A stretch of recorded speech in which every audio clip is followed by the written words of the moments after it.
ভূপেন কুমাৰ বৰা ডাঙৰীয়াক আমাৰ দলৰ সক্ৰিয় সদস্যতাৰো যি আমাৰ ৰিচিপ্ট সেই ৰিচিপ্ট প্ৰদান কৰিছে।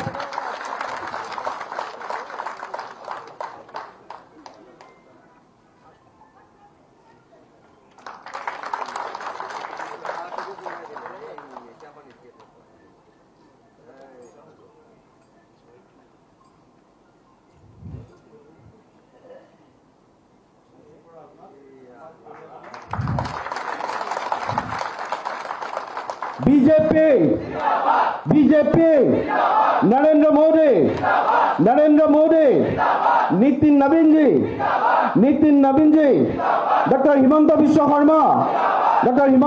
शर्मा दिलीप शैकिया भारत माता के वंदे मैं माननीय भूपेन कुमार बरा डांगरिया मंचत आसन ग्रहण अनुरोध जाना।